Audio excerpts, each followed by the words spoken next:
Kasih Tuhan, pengorbananmu yang mulia dalam hidup kami. Kami orang berdosa, tetapi kami percaya dengan firman Tuhan kami dibenarkan ketika kami percaya sungguh kepada Engkau. Saat ini Tuhan berkati alam roh di tempat ini.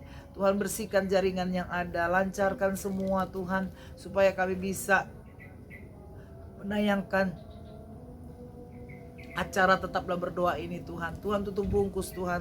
Berkati tempat ini, berkati rumah daerah ini Tuhan. Kami serahkan dalam tangan Tuhan. Kami memulai acara tetap berdoa.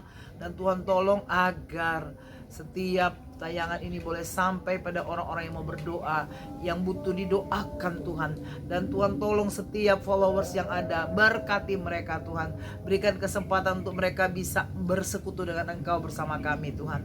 Kami memulaikan acara tetaplah berdoa. Tuhan berkati di dalam nama Tuhan Yesus Kristus kami berdoa. Haleluya, amin. Puji Tuhan. Selamat siang, selamat sore Bapak Ibu Saudara sekalian. Jumpa lagi dengan saya Pendeta Florence Kando dalam acara Tetaplah Berdoa. Kita tetap setia, faithful. Haleluya. Dan saya ada di Ciwinong, di tempat ya, di rumah dari kakak saya. Puji Tuhan, boleh tiba tadi dengan baik. Dan Tuhan Yesus baik saudara. Saya ingin membagikan firman Tuhan buat kita semua, bagaimana Tuhan Yesus baik dalam hidup kita. Dan dia tidak pernah meninggalkan kita. Dia selalu akan memberikan yang terbaik. Saudara, pembacaan kita di dalam kitab Roma, bagaimana Yesus, kemarin kita sudah bahas bagaimana diperdamaikan kita, kemudian kita dengan iman. Nah sekarang kita akan lihat sebenarnya dosa itu dari kapan sih ada. Nah kita lihat ya, di dalam Roma pasal 5 ayat 12. Sebab itu sama seperti dosa telah masuk ke dalam dunia ini oleh satu orang, dan oleh dosa itu juga maut. Demikianlah maut itu telah menjalar kepada semua orang, karena semua orang telah berbuat dosa. Sebab sebelum hukum Taurat ada, telah ada dosa di dunia. Tetapi dosa itu tidak diperhitungkan kalau tidak ada hukum Taurat. Sungguh pun demikian, maut telah berkuasa dari zaman Adam sampai kepada zaman Musa, juga atas mereka yang tidak berbuat dosa dengan cara yang sama seperti yang telah diperbuat oleh Adam, yang adalah gambaran Dia yang akan datang. Tetapi karunia Allah tidaklah sama dengan pelanggaran Adam. Sebab jika karena pelanggaran satu orang, semua orang telah jatuh di dalam kuasa maut, jauh lebih besar lagi kasih karunia Allah dan karunia-Nya yang dilimpahkannya atas semua orang karena satu orang, yaitu Yesus Kristus. Saudara, satu orang berbuat dosa, Adam, manusia di dunia pertama, ya memang Hawa, tetapi kemudian Adam kan. Nah yang dihitung di laki-laki yaitu Adam berbuat dosa.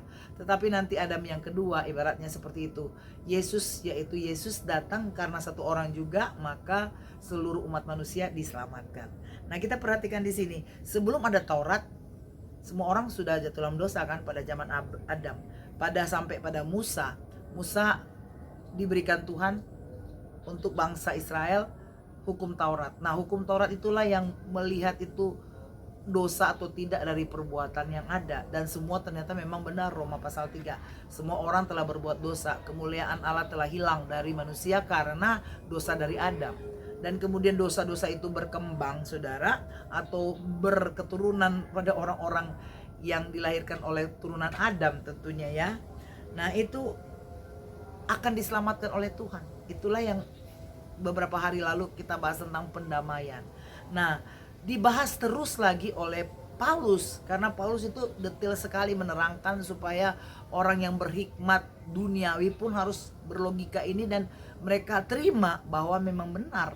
Nah kita lihat di sini, dari zaman Adam sudah ada maut itu, dan maut itu yang akan membawa kematian kekal kan ya saudara ya. Nah orang yang berbuat dosa itu pasti mati gitu dah. Tetapi Yesus dengan cintanya datang ke dunia ini untuk memberikan kasih karunia. Artinya yang tidak layak kita terima, itu diterangkan oleh Paulus dengan detail sekali bahwa kalau Yesus datang ke dunia ini mengalahkan semua dosa, dan satu kali dia datang untuk semua orang. Dia lebih tinggi daripada Adam yang datang ke dunia atau lahir di dunia dan kemudian berbuat dosa, dia membawa dosa. Tetapi yang mengalahkan semua dosa itu yang sudah diwariskan oleh Adam Hawa, itu dikalahkan oleh kuasa kasih Tuhan, saudara ya. Nah makanya dikatakan karunia Allah tidaklah sama dengan pelanggaran Adam. Lebih tinggi karunia Allah daripada pelanggaran yang telah dilakukan. Sebab jika karena pelanggaran satu orang semua orang telah jatuh di dalam kuasa maut, jauh lebih besar lagi kasih karunia Allah dan karunianya yang dilimpahkannya. Perhatikan saudara, karunianya yang dilimpahkannya atas semua orang karena satu orang, yaitu Yesus Kristus. Dengan catatan kita respon terhadap kasih karunia itu. Kita percaya di dalam Yesus. Kalau saudara tidak percaya berarti saudara tidak merespon, tidak menerima kasih karunia dan yang dilimpahkan dalam hidup kita. Kita percaya saudara, kalau saya percaya sungguh kepada Tuhan, saya juga rindu saudara yang mengikuti acara ini juga percaya kasih karunia besar sekali dalam hidup saudara. Dia menarik saudara dari maut, kematian kekal. Dia akan berikan kesempatan hidup yang kekal di sorga. Pasti semua orang pilih itu. Tetapi setan ingin menghancurkannya. Setan membuat bahwa engkau jangan percaya pada Yesus Kristus. Masih banyak jalan yang lain. Silakan, saudara punya free will. Tetapi dengan firman Tuhan ini udah jelas ya. Kasih karunia dilimpahkannya kepada kita. Jadi dari dalam maut kita ditarik pada hidup yang kekal hanya lewat satu orang. Perhatikan, dilimpahkannya kasih karunia Allah itu atas semua orang karena satu orang. Karena satu orang, yaitu siapa? Yesus Kristus. Itu di dalam pasal 5 ayat 15. Ya, tidak ada orang lain. Ya, orang lain bisa mengajarkan tentang kebaikan semua, tetapi kalau di luar satu orang ini percuma, karena hanya ini yang punya kerajaan sorga yang kekal. Saudara mungkin sorga yang lain saya kurang tahu, yang penting firman Tuhan kalau dalam Yesus itu sorga yang mulia, tidak ada kematian di sana, tidak ada ratap tangis di sana, dan itu kita dipindahkan dari maut, dari neraka, calon neraka ke pewaris kerajaan Allah. Haleluya saudara, mari, dan kita harus tinggalkan dosa itu, karena jangan sampai mau mewarisi kerajaan Allah tapi mau berbuat dosa, cenderung pingin banget dosa-dosa terus. Jangan sampai. Inilah yang diterangkan oleh Paulus saudara. Orang yang sudah lahir dalam Tuhan, yang sudah punya kasih karunia, beriman, pengharapan pada Tuhan, itu pasti akan melakukan kehendak Tuhan.